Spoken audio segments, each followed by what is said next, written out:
Notemos que o Novo Testamento mostra o reino de Deus estabelecido no presente e no futuro. Nós já vimos isso largamente. Eu vou apenas citar alguns versículos, nós não vamos ler. Vou citar alguns versículos para que vocês meditem, confiram. Está também nos vossos slides. Essa ideia de que o Novo Testamento mostra o reino de Deus estabelecido no presente e também no futuro. Então, para isso, vejam Mateus capítulo 12, versículo 32, Marcos capítulo 10, versículo 30, veja também Romanos capítulo 8, versículo 18, Apocalipse capítulo 10, versículo 6 e outros versículos que nós temos aí no nosso slide. O Novo Testamento mostra o reino de Deus estabelecido no presente e no futuro. Em resumo, esta era presente, que abrange o período desde a criação até o dia do Senhor, desde que Deus criou o homem até o final dos tempos, até o dia do Senhor, que nos evangelhos é designado em termos de parousia. O dia do Senhor é designado nos evangelhos em termos de parousia, em termos de manifestação de Cristo. A ressurreição, o julgamento e a era da existência humana em fraqueza e mortalidade, do mal, do pecado e da morte, o século futuro será a realização de tudo aquilo que o reino de Deus significa. Será a vida eterna com Deus. O chamado século futuro, a era vindoura, a nova terra, onde os domínios de Deus e as suas bênçãos serão constantes em sua plenitude. Vejamos Mateus 19, 28. Não quer dizer que que um crente habitará para sempre na terra, mas haverá um reino de Deus na terra. Vejamos Mateus capítulo 19, versículo 28. Mateus capítulo 19, versículo 28.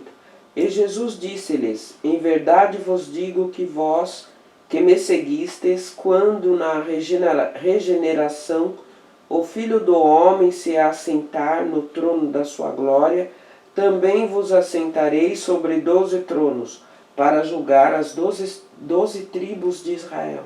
Olha, na regeneração, em um tempo escatológico, em um século futuro. Vejamos então o reino das trevas se opondo ao reino de Deus. Há esse dualismo, mas não é um dualismo como nós vemos em algumas coisas na televisão, como por exemplo aquele desenho que eu assisti tanto na minha infância, o He-Man. Há um dualismo ali que é um equilíbrio entre o reino das trevas e o reino da luz. O He-Man, que ali representa o reino da luz, ele nunca vence totalmente o esqueleto que representa o reino das trevas. Caverna do Dragão, eles nunca conseguem escapar totalmente dali, porque ali eles estão no reino das trevas. Vai sempre haver aquele equilíbrio. Não é disso que nós estamos falando. Nós estamos falando do reino das trevas se opondo ao reino da luz, mas com consciência de que no final a luz há de vencer as trevas. Então vejamos isso. O reino das trevas se opõe ao reino de Deus. Logo após o batismo, Jesus foi impelido ao deserto a fim de ser tentado pelo diabo. Vemos isso em Mateus capítulo 4, versículo 1. Em uma das tentações, Jesus foi levado a um monte muito alto, de onde lhe foi mostrado os reinos do mundo e a glória deles. E em seguida o diabo disse a Jesus. Vejamos o que o diabo disse a Jesus. Leiamos Lucas capítulo 4, versículo 6. Jesus está sendo tentado logo após o seu batismo, em uma das tentações, ele está sobre um alto monte. Vejamos o que o diabo diz a ele. Lucas capítulo 4, versículo 6. Lucas capítulo 4, versículo 6.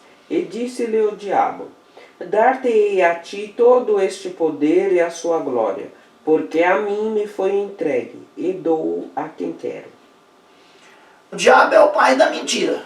Ele é mentiroso, mas ele costuma misturar também mentira e verdade. Aí o que ele está dizendo, tem uma mistura de mentira e de verdade. A verdade é que foi entregue a ele, porém ele não pode dar a Jesus. Não vai dar a Jesus. Ele vai ser tomado de volta. Ele não pode dar a Jesus, porque está determinado por Deus que Jesus vai tomar esse reino de volta. O reino que o homem no pecado entregou a Satanás, Jesus haverá de tomá-lo de volta. Então há uma mistura na fala de Satanás de mentira e de verdade, como lhe é peculiar fazer isso. Em todos os evangelhos, Satanás é descrito como um espírito mau, sobrenatural, que chefia uma hoste de espíritos maus caídos, chamados demônios. O interessante é que me parece que essa hoste de espíritos maus, chamados demônios, parece que eles querem impedir a nossa videoaula, a nossa aula, porque a voz está querendo sumir, isso não é natural. Né? Mas em todos os evangelhos, Satanás é descrito como um espírito mau, sobrenatural, que chefia uma hoste de espíritos maus, caídos, chamados demônios. Satanás, é descrito nas Escrituras como um príncipe dos demônios. Nos evangelhos sinóticos, ou seja, Mateus, Marcos e Lucas, a principal função de Satanás é opor-se ao propósito redentor de Deus. Então há uma oposição entre o reino das trevas e o reino da luz. Nessa narrativa da tentação, Satanás reivindica um poder sobre o mundo.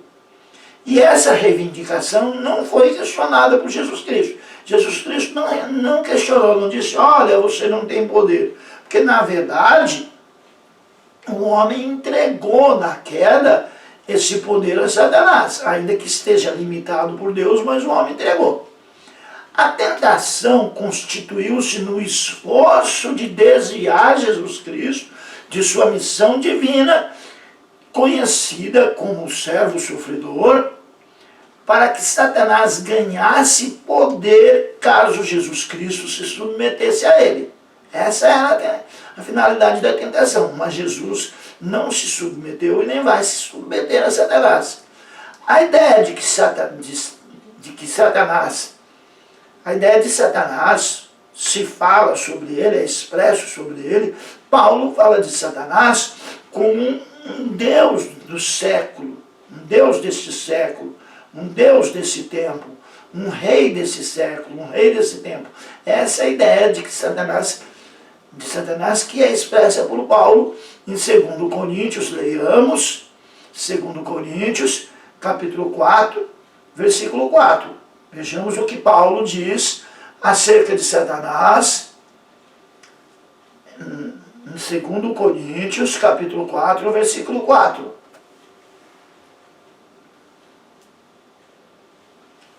Vejamos então, a ideia que Paulo nos traduz de Satanás, em 2 Coríntios capítulo 4, versículo 4. Confere aí, vejamos se a referência está correta. 2 Coríntios capítulo 4, versículo 4. Nos quais o Deus deste século cegou os entendimentos dos incrédulos, para que lhes não resplandeça a luz do Evangelho da glória de Cristo, que é a imagem de Deus.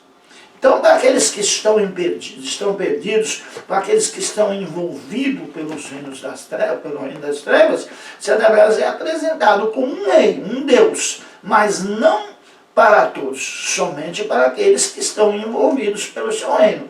Então há uma oposição entre luz e trevas. João também trata bastante isso no seu evangelho.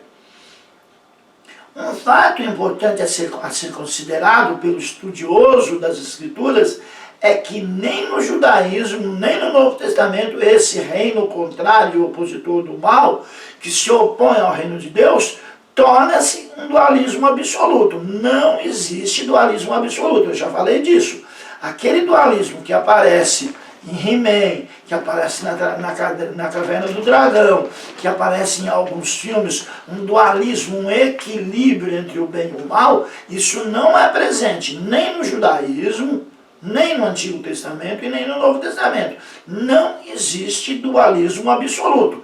No final, o reino da luz vai vencer o reino das trevas.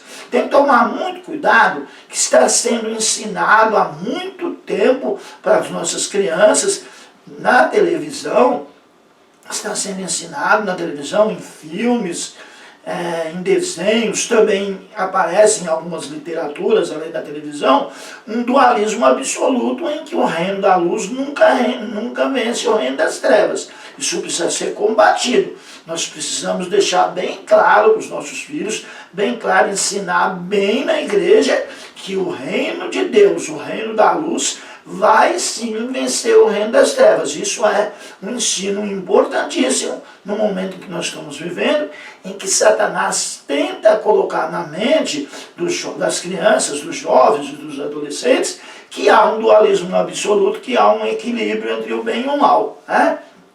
Nós temos até uma música de um compositor famoso brasileiro, chamado Raul Seixas. O nome da música é O Trem, e no final dessa música ele diz que o bem e o mal vêm de braços e abraços num romance astral, querendo ensinar um dualismo absoluto. Isso precisa ser veementemente combatido. Uma mentira dita milhares de vezes ou centenas de vezes, para algumas pessoas torna-se uma verdade, principalmente para a criança, para o jovem, para o adolescente que está com o seu caráter, com a sua mente, com seus pensamentos, com a sua cultura e formação. Os anjos caídos, eles perdem toda a sua força diante do poder de Jesus Cristo e de seus anjos. Já perdem ali presente nos evangelhos e perderão no futuro. Os anjos caídos perdem toda a sua força diante do poder de Jesus Cristo e de seus anjos. No Novo Testamento, todos os poderes espirituais, como os mencionados acima, foram criados por Deus e estão sujeitos ao seu poder. Tanto os caídos ainda estão sujeitos ao poder de Deus, quanto aqueles que pertencem a Jesus Cristo. Todo o poder espiritual está sujeito a Deus.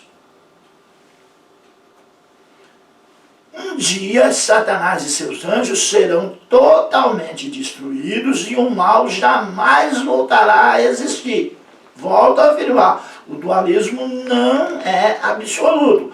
Um dia, Satanás e seus anjos serão totalmente destruídos e o mal jamais voltará a existir na nova sociedade recriada por Deus, nosso Senhor. Nos evangelhos sinóticos, quais são eles? Mateus, Marcos e Lucas. A atividade de Satanás é vista sobre vários aspectos. Aparece bem clara a atividade de Satanás sobre vários aspectos. Em certa ocasião, uma mulher que andava encurvada há 18 anos foi mencionada como uma pessoa a quem Satanás mantinha preso. Então há uma enfermidade. A atividade de Satanás, em vários aspectos, ela aparece também aí, no caso dessa mulher, como sendo uma prisão de Satanás. O fato dela ter aquela enfermidade que a deixava encurvada. Lucas capítulo 13, versículo 16, leiamos.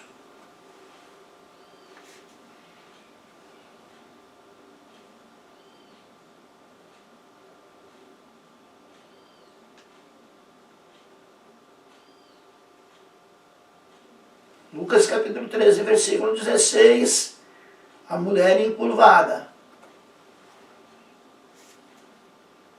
Lucas capítulo 13, versículo 16. E não convinha soltar desta prisão, no dia de sábado, esta filha de Abraão, a qual há 18 anos Satanás tinha presa?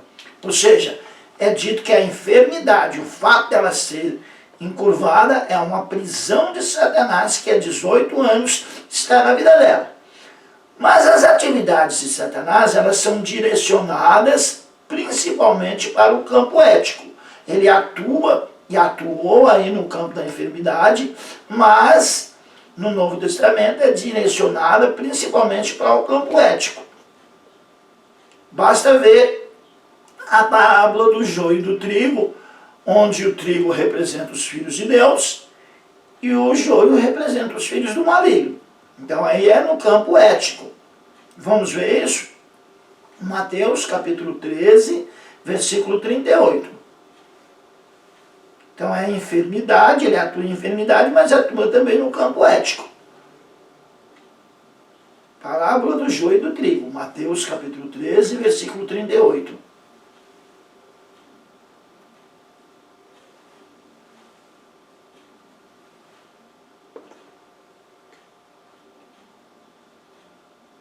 Mateus capítulo 13, versículo 38. O campo é o mundo, e a boa semente são os filhos do reino, e o joio são os filhos do maligno. Olha aí, no campo ético, o trigo são os filhos de Deus, o joio é os filhos do maligno, são os filhos do maligno.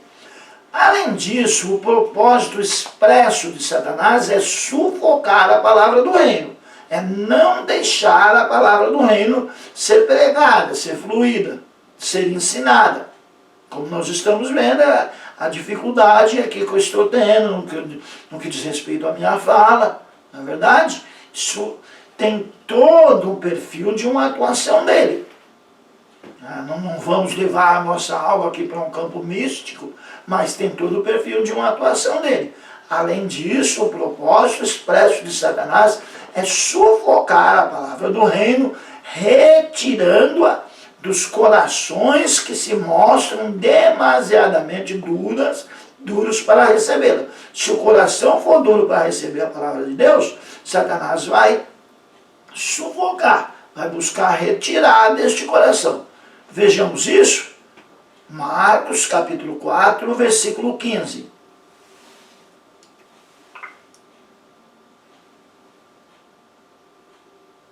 Marcos capítulo 4, versículo 15. E os que estão junto do caminho são aqueles em quem a palavra é semeada. Mas tendo-a eles ouvido, vem logo Satanás e tira a palavra que foi semeada nos seus corações. Olha aí, ele quer retirar a palavra, ele quer impedir a ação do reino, quer impedir a propagação da palavra do reino. E ainda quando ela é propagada, ele ainda a retira de alguns corações, dependendo do estado em que esse coração se encontrar. Durante a tentação, Satanás procurou desviar Jesus de sua missão redentora. Ele procurou durante a tentação. E também por intermédio de Pedro, ele insistiu que o papel do Messias não poderia ser o sofrimento e a morte. Ele quis, através de Pedro, dissuadir Jesus da sua missão de ir para a cruz. Vamos ver isso? Marcos capítulo 8, versículo 33, Satanás, ele já tentou impedir lá na tentação. Logo após o batismo de Jesus. Mais adiante nós vemos ele tentando de novo, através de Pedro, dissuadir agora Jesus da sua missão. Marcos capítulo 8, versículo 33. Marcos, capítulo 8, versículo 33. Mas ele, virando-se e olhando para os seus discípulos, repreendeu a Pedro, dizendo: Retira-te de diante de mim, Satanás, porque não compreendes as coisas que são de Deus, mas as que são dos homens. Olha aí, que atuação clara de Satanás, usando o próprio Pedro, né? Aproveitando-se do jeito de Pedro, da sua maneira de ser, para tentar dissuadir Jesus da sua missão, né, do seu sofrimento, da sua morte na cruz, que traria a libertação para aqueles que nele crescem. Satanás ele também apossou-se de Judas. Então a atuação de Satanás no Novo Testamento ela é bastante vista. Vejamos Satanás se apossando de Judas, Lucas, capítulo 22, versículo 3.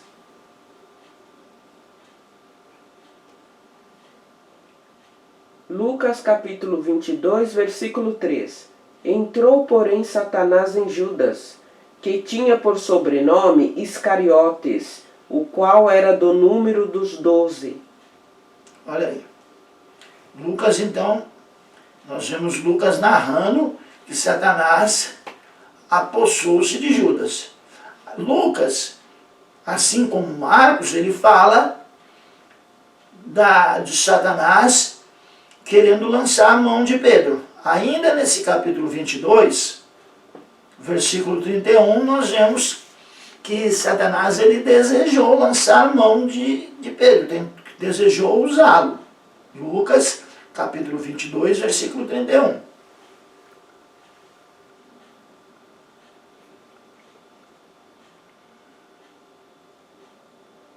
Versículo 31. Disse também o Senhor: Simão, Simão, eis que Satanás vos pediu para vos cirandar como trigo. Olha aí, ele quis cirandar com Pedro, ele quis lançar mão de Pedro para usá-lo nos seus propósitos. Pois bem, esse apanhado sobre o mal satânico que nós fizemos fornece o fundamento cósmico sobre a missão de Jesus. Para entender a missão de Jesus, faz-se necessário também entender esse apanhado que nós fizemos sobre Satanás, porque há essa oposição entre luz e trevas. A missão de Jesus e para a proclamação do reino. Então, recapitulando, esse apanhado sobre o mal satânico que fizemos fornece, ajuda, nos induz ao fundamento cósmico sobre a missão de Jesus e para a sua proclamação do reino de Deus. O propósito de nosso estudo é demonstrar basicamente, entre outros propósitos que nós tivemos, o propósito do nosso estudo é demonstrar basicamente que a teologia do reino de Deus trata essencialmente do conflito e da vitória deste reino sobre o reino de Satanás. Então, qual é o principal tema da teologia do reino de Deus? O principal tema da teologia do reino de Deus é a vitória do reino de Deus sobre o reino de Satanás. Um fato digno de consideração em nosso estudo é que nem os evangelhos sinóticos, nem o restante do Novo Testamento demonstram qualquer interesse especulativo. Não há uma especulação, quer em relação a Satanás, quer em relação aos demônios. O interesse não é especulativo, não é especular, não é saber o nome, não é aprofundar-se, embora seja necessário conhecer o nosso inimigo, mas o interesse não é especulativo, nem sobre Satanás e nem sobre os demônios, nem com a revelação dos nomes dos demônios. Não há por que se fazer uma especulação acerca de nome de demônios. Nós vemos isso claro, que não há essa necessidade, quando Jesus, ele atravessa o mar da Galileia, chega em Gadara. Veja bem, que coisa interessante. Jesus, ele atravessa o mar da Galileia. Quando ele chega em Gadara, havia naquela região, que era uma região de cultura grega, ali é Decápolis. Gadara faz parte de Decápolis. Decápolis, deca, 10, polis, cidade. São 10 cidades naquela região de cultura grega. E Gadara faz parte de Decápolis. Ele chega ali e havia naquele lugar uma crença de que para expulsar um demônio era necessário saber o nome dele. E Jesus vai destruir essa crença. É a única vez em que Jesus pergunta nome de demônio, para destruir a crença de que era necessário saber o nome dele para expulsá-lo. Jesus pergunta, qual é o seu nome? Eles dizem, Legião. Legião não é nome. Então fica claro que não precisa saber o nome para expulsar. Qual é o seu nome? Legião, porque somos muitos. E aí então Jesus disse, então cala-te e sai dele. Ou seja, não é necessária nenhuma especulação para se saber nomes de demônios. É bem verdade que nós, nos cursos de teologia, estudamos satanologia, estudamos manifestações, cultos, como o candomblé, como a umbanda, onde é dado nome a esses espíritos, que eles chamam de orixás, que nós sabemos que na verdade são demônios, mas são eles que dão nome. Não se faz necessário nós fazermos uma especulação disso para poder ter poder sobre eles, porque o poder sobre os demônios já foi nos dado por Jesus Cristo. Jesus Cristo diz, em meu nome expulsarão os demônios. Ele não diz, em meu nome, e mais o fato de vocês descobrirem o nome deles, expulsarão os demônios. Não, expulsa em meu nome e acabou. Não há nenhuma necessidade de especulação quanto a nome de demônios. O Novo Testamento tem um interesse prático e redentor. É prático e redentor, o interesse do Novo Testamento. É a libertação do ser humano, é a libertação daquele que crê em Jesus. O Novo Testamento tem um interesse prático e redentor, pois reconhece o poder sobrenatural do mal. Também não é para ninguém ensinar que Satanás não tem poder. O próprio Novo Testamento diz que nós somos transportados do poder das trevas para o poder da luz. Então ele tem sim poder. O Novo Testamento tem um interesse prático e redentor, pois reconhece o poder sobrenatural do mal. Mas a preocupação do Novo Testamento centraliza-se na obra redentora de Cristo.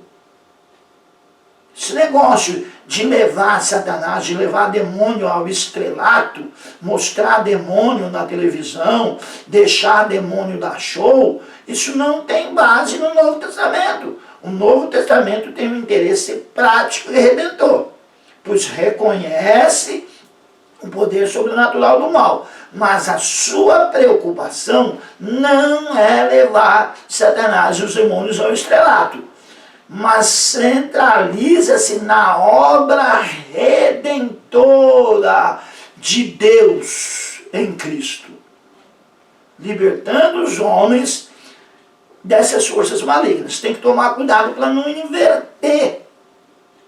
Não inverter o propósito do Novo Testamento. Tomar cuidado para não falar mais do mal do que do bem.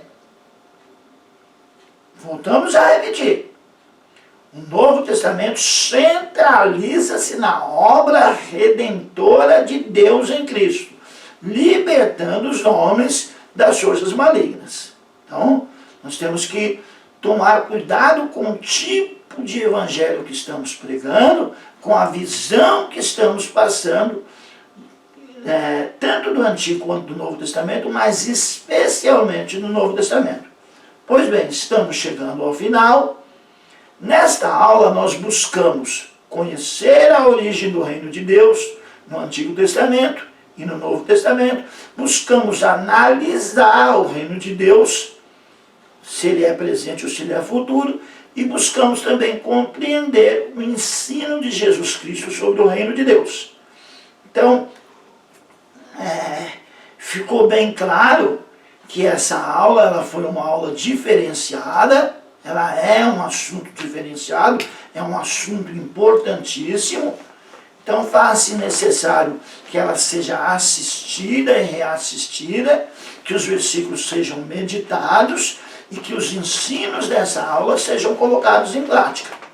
Oremos para encerrarmos.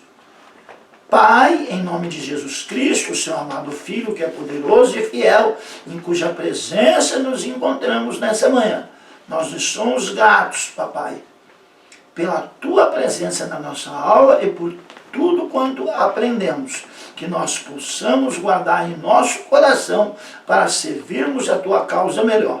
Te pedimos essas coisas e te agradecemos em nome de Jesus. Que Deus nos abençoe em nome de Jesus. Até o nosso próximo encontro.